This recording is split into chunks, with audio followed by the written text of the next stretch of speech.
Madame la ministre, chère Delphine, Monsieur le préfet de région, Madame la vice-présidente représentant le président de la région Provence-Alpes-Côte d'Azur, messieurs les représentants des présidents de conseils généraux, Monsieur le président de la Fédération des parcs, Mesdames et messieurs les présidents de parcs et Monsieur le président du parc du Verdon, Mesdames et messieurs les élus, Mesdames et messieurs les animateurs et les animatrices de développement et les salariés des parcs, Mesdames et messieurs, je voudrais dire que, comme vous l'avez entendu dans le discours du président de la Fédération, les parcs naturels régionaux entretiennent depuis leur naissance une relation très privilégiée avec le ministère de l'écologie, et à raison, et qu'ils ont la chance, et je suis heureuse de pouvoir le dire en sa présence, d'avoir avec Delphine Batho quelqu'un qui est extrêmement sensible, peut-être ses liens intimes avec le Marais Poitevin, il joue de manière déterminante au fonctionnement et au rôle des parcs naturels régionaux, et je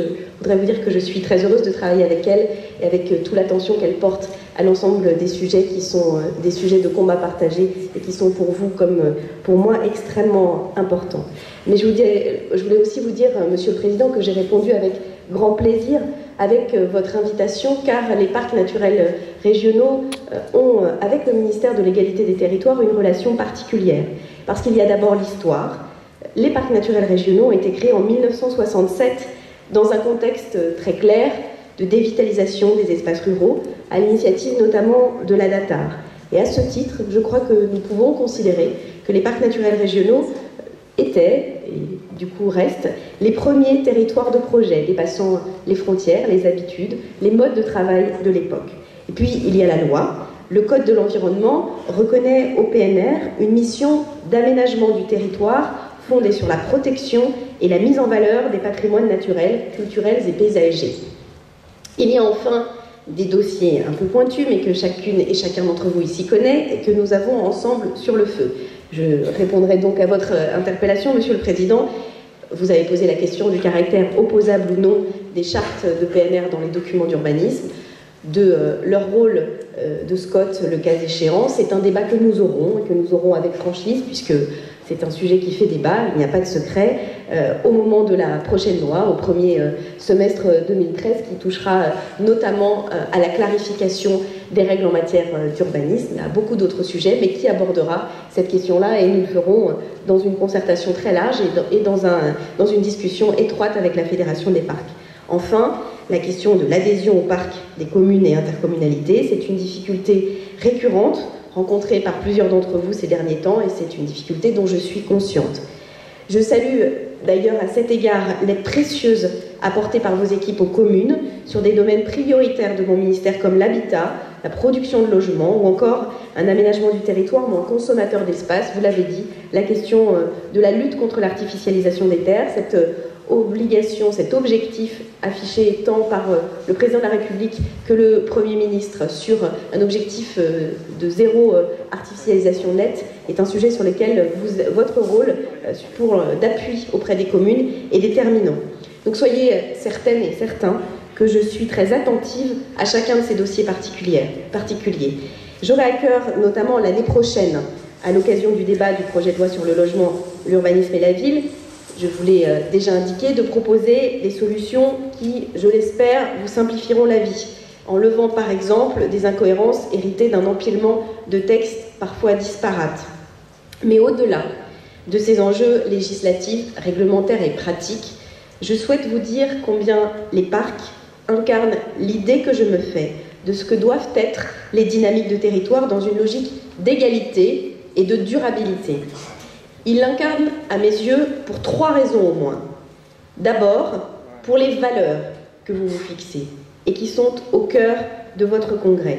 La politique avec les habitants, la coopération plus que la compétition, la continuité entre le patrimoine, le présent et le futur, le respect de l'intérêt général qui vous amène à regarder ce qui se passe à vos frontières et au-delà de vos frontières, le lien que vous essayez de maintenir ouvert entre le local et le global, par exemple avec l'Europe, sont essentiels. Deuxième raison, ce que sont, à mes yeux, les caractéristiques d'un territoire moderne et qui, pour le coup, devraient s'appliquer à tous, grands ou petits. Leur dimension productive et durable. Vous avez bien compris qu'il n'y a pas les territoires de l'aristocratie compétitive d'un côté et les autres placés sous le robinet de la subvention, de l'assistance et de la réparation.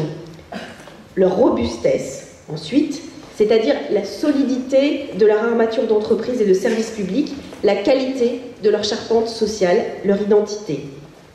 Leur résilience, autrement dit, leur capacité à affronter aussi bien des chocs productifs que des aléas environnementaux, et en particulier la capacité d'adaptation au réchauffement climatique.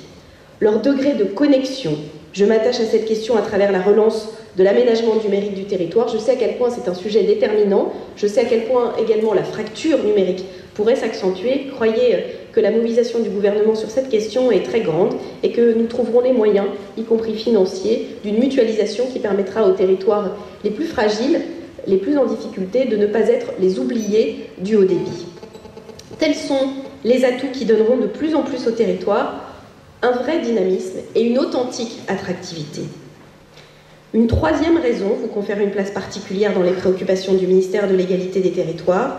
Ce sont les enjeux placés au cœur de vos pratiques, la transition écologique et énergétique, l'aménagement équilibré du territoire. Et si nous sommes toutes les deux ministres du gouvernement de Jean-Marc Ayrault aujourd'hui pour dialoguer avec vous, c'est que la feuille de route indiquée par le président et le Premier ministre lors de la conférence environnementale a représenté un tournant majeur. L'écologie y est décrite, non pas comme une contrainte, mais comme une véritable opportunité. L'environnement n'y est plus présenté comme l'ennemi de l'emploi. La transition énergétique, au contraire, va requalifier des espaces qu'on a osé parfois qualifier d'arides ou de stériles. De tout cela, dans les parcs naturels régionaux, vous avez été souvent d'authentiques précurseurs. La logique d'économie verte, circulaire ou de la fonctionnalité, vous l'expérimentez au quotidien depuis longtemps. Nombreux sont les sujets sur lesquels vous pilotez des innovations fortes en milieu périurbain et rural, éco-construction et éco-urbanisme, maîtrise énergétique, qualité architecturale, mixité socio-spatiale, mobilité douce. Dans le champ économique, vos réflexions et vos actions vont souvent dans le même sens. Circuits courts en matière d'alimentation, filière locale de construction, utilisation de la biomasse énergie, agriculture biologique, énergie renouvelable, tourisme durable, respectueux des ressources naturelles et compatible avec le maintien d'activités productives et résidentielles.